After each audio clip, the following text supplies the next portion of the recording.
Bismillahirrahmanirrahim. Assalamualaikum warahmatullahi wabarakatuh.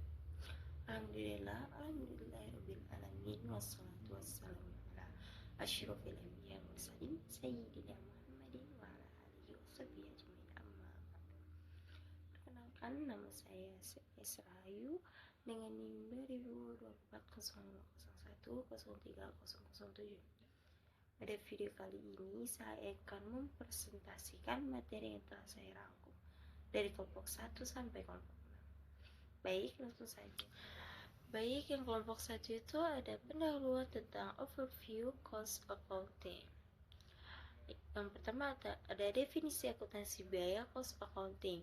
Pasti ada yang bertanya-tanya, apa sih itu akuntansi biaya? Nah, akuntansi biaya adalah cabang akuntansi yang berfokus kepada pengelompokan, pengalokasian, dan pelaporan biaya yang berkaitan kepada kegiatan bisnis. Fungsi cost accounting sendiri itu ada menghitung biaya pokok, mendapatkan rincian harga pokok, dan informasi perencanaan biaya dan beban.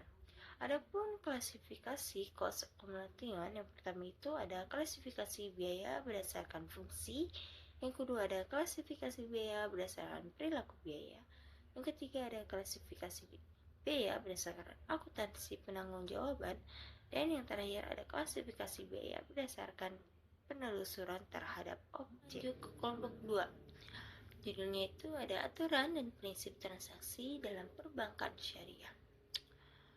Pertama, larangan transaksi terhadap barang atau jasa yang diharamkan. Dalam muamalah, Islam diberikan kebebasan dalam transaksi. Segala transaksi yang mengandung barang dan jasa yang haram, maka hukumnya tidak sah. Larangan ini bersumber dari Al-Quran. Yang kedua, ada prinsip-prinsip penghimpunan dana pada bank syariah. Bank syariah menghimpun dana melalui masyarakat dengan prinsip syariah. Pertama itu ada larangan riba, larangan gharar dan maisir, kemitraan, keadilan, dan transparansi. Yang ketiga ada prinsip penyaluran dana pada bank syariah.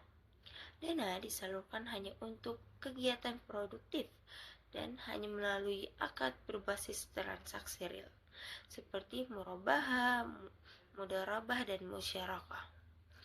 Baik, kita lanjut ke kelompok 3, yaitu ada analisis tujuan, asas transaksi, dan laporan keuangan bank syariah.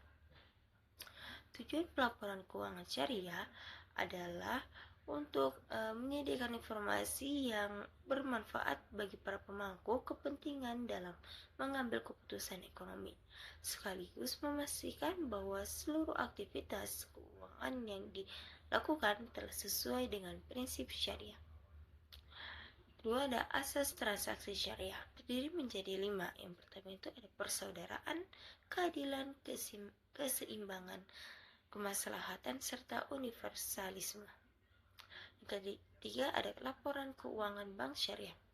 Laporan keuangan bank syariah merupakan sumber informasi utama yang digunakan untuk mengetahui kondisi keuangan. Komponennya yang pertama itu ada laporan posisi keuangan, laporan laba rugi, laporan perubahan ekuitas, dan laporan arus. Kita masuk ke kelompok 4, yaitu ada cost system dan cost accumulation. Cost system adalah cara yang digunakan perusahaan untuk mengatur dan mengelola biaya produksi, mulai dari pengumpulan, pengukuran, sampai memutuskan biaya produksi atau jasa. Sistem ini penting karena dari sini perusahaan bisa tahu berapa banyak biaya yang dikeluarkan dan bisa menentukan jual dengan harga dengan lebih baik. Kedua ada jenis cost system. Nah, di sini ada 3 jenis. Yang pertama itu sistem biaya akurat, sistem biaya standar, dan sistem biaya normal. Kita masuk ke cost accumulation. Nah, cost accumulation adalah proses pengumpulan dan pencatatan seluruh biaya produksi serta sistematis seperti biaya baku, tenaga kerja, dan overhead pabrik. Tujuannya agar perusahaan bisa mengetahui total biaya produksi dengan jelas.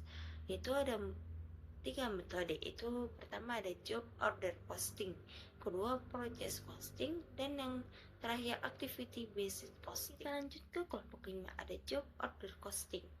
Job order costing adalah metode yang digunakan untuk menghitung biaya produksi berdasarkan setiap pesanan atau pekerjaan tertentu.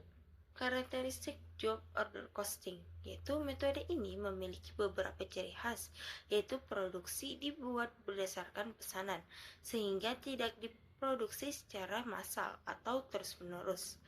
Setiap pesanan, perhitungan biaya yang berbeda-beda dan dilakukan secara terpisah. Biaya produksi dibedakan menjadi biaya langsung dan biaya tidak langsung. Ketiga, ada unsur biaya produksi. Yang pertama ada biaya bahan baku langsung. Bahan utama yang digunakan untuk memuat produk dan bisa ditelusuri langsung ke pesanan tertentu.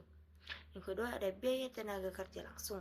Upah pekerja secara langsung mengerjakan produk tertentu. Ada biaya over pabrik.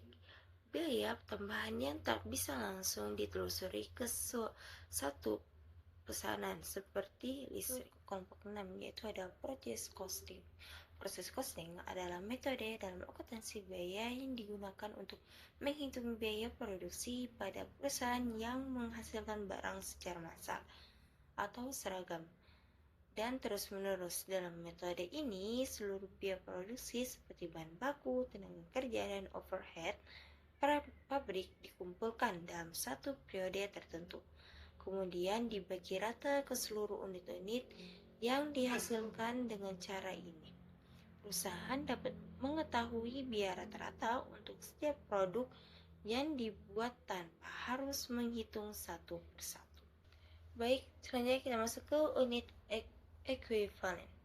Unit equivalent digunakan untuk menghitung produk belum jadi pada akhir periode, karena tidak semua produk dalam proses sudah selesai 100%, maka perlu diubah ke dalam suatu yang setara dengan produk jadi.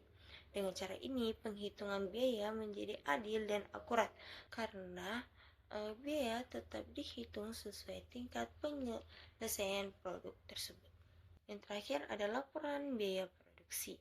Laporan biaya produksi adalah laporan utama dalam proses costing yang berisi ringkasan seluruh biaya produksi dalam satu periode. Laporan ini mencakup aliran unit, perhitungan unit, unit ekuivalen, biaya per unit, serta pembagian biaya antara produk yang sudah selesai dan masih dalam proses. Laporan ini sangat penting karena digunakan sebagai dasar penghimpunan keputusan oleh manajemen. Kurang lebihnya